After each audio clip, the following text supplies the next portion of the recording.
চট্টগ্রামের সাতকানিয়ার বায়তুল ইজ্জতে অবস্থিত বিজিবির প্রশিক্ষণ প্রতিষ্ঠান border guard training centre and কলেজের বীর উত্তম মুজিবুর রহমান প্যারেড গ্রাউন্ডে বিজিবির 102তম রিক্রুট ব্যাচের প্রশিক্ষণ সমাপনী কুচকাওয়াজ অনুষ্ঠিত হচ্ছে। সেখানে আছেন সহকর্মী স্বপন আহমেদ। বিস্তারিত জানতে যুক্ত হচ্ছে তার সঙ্গে। স্বপন, বিজিবির 102তম রিক্রুট ব্যাচের প্রশিক্ষণ সমাপনী কুচকাওয়াজ, সেখানে কারা উপস্থিত হয়েছিলেন এবং সেখানকার এখন বর্তমানে কি আনুষ্ঠানিকতা দেখছেন? আগেই আনুষ্ঠানিকতা শুরু হয়েছে, অর্থাৎ 9টা 32 মিনিটে তারা তাদের প্যারেড গ্রাউন্ডে এসে তারা প্রদর্শন করেছেন এবং এই এখন আসলে শপথ গ্রহণ চলছে। আপনি দেখতেই পাচ্ছেন যে বিজিবির এবারের অর্থাৎ 102তম রিক্রুট ব্যাচে 695 জন যে বিজিবির সদস্য এবারে জয়েন করছেন তারা কিন্তু এখন শপথ গ্রহণ চলছেন। ইতিমধ্যেই স্বরাষ্ট্র উপদেষ্টা তাদেরকে শপথ গ্রহণ করিয়েছেন। প্রধান অতিথি হিসেবে তিনি এখানে আসার পরে আনুষ্ঠানিকতা শেষে এখন শপথ গ্রহণ তাদেরকে করানো হচ্ছে। আপনি দেখতেই পাচ্ছেন এখানে বিজিবির সদস্য তারা প্যারেড গ্রাউন্ডে দাঁড়িয়ে আছেন। সকাল থেকেই আসলে প্রস্তুতি চলছে। আপনি জানেন যে এবারের এই আয়োজনে কিন্তু বেশ এর আগে যতক্ষণ পর্যন্ত ছিল ততক্ষণ পর্যন্ত অর্থাৎ গত 15 বছরে কিন্তু অর্থাৎ আওয়ামী লীগ সরকারের স্বরাষ্ট্রমন্ত্রী তিনি এসেছিলেন। এবারে কিন্তু প্রেক্ষাপটটা কিছুটা ভিন্ন। এবারে যেহেতু অন্তর্বর্তী সরকারকালীন সরকার রয়েছে, অর্থাৎ তার প্রধান যে স্বরাষ্ট্র উপদেষ্টা রয়েছে জাহাঙ্গীর আলম চৌধুরী, তিনি কিন্তু আজকের এই রিক্রুটদের অর্থাৎ 695 জন যে রিক্রুট রয়েছে তাদেরকে শপথ গ্রহণ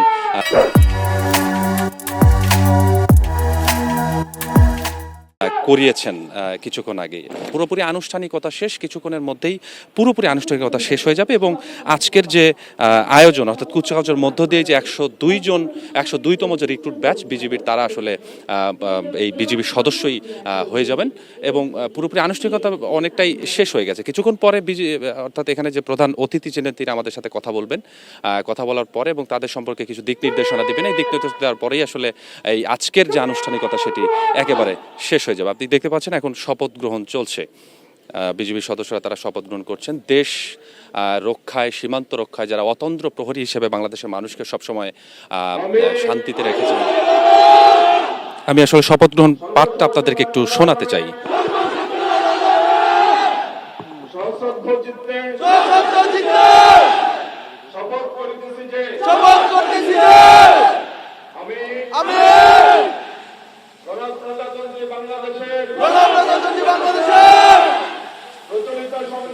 প্রচলিত সংবিধান এবং রাষ্ট্রপতির প্রতি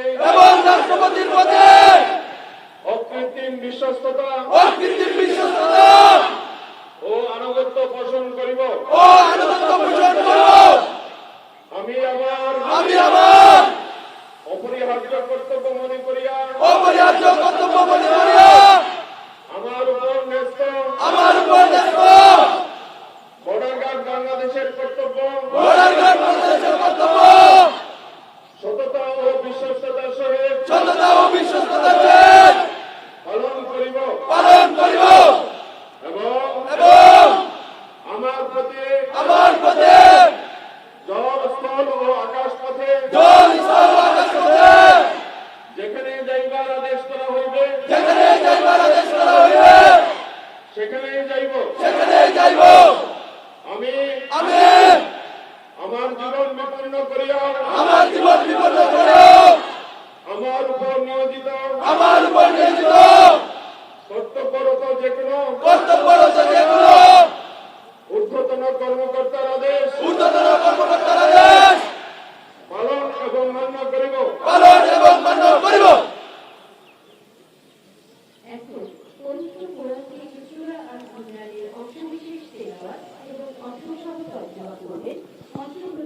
মাহমুদ, কিছুক্ষণ আগেই শপথ গ্রহণ শেষ হয়েছে, অর্থাৎ 695 যে নতুন বিজিবি সদস্যরা রয়েছেন তারা আনুষ্ঠানিকভাবে বিজিবির সদস্য হয়ে গেলেন এবং দেশ ও জাতির রক্ষায় অর্থাৎ সীমান্ত রক্ষায় তারা অতন্ত্র প্রহরী হিসেবে আজকে থেকেই তারা আসলে প্রহরী হিসেবে থাকবেন এবং তাদের পেশাদারিত্ব দিয়ে মানুষকে প্রশান্তিতে রাখবেন এমনটা প্রত্যাশা সাধারণ মানুষের। এই ছিল আমার কাছে এই বিজিবি প্যারেড গ্রাউন্ড থেকে সবশেষ অবস্থা।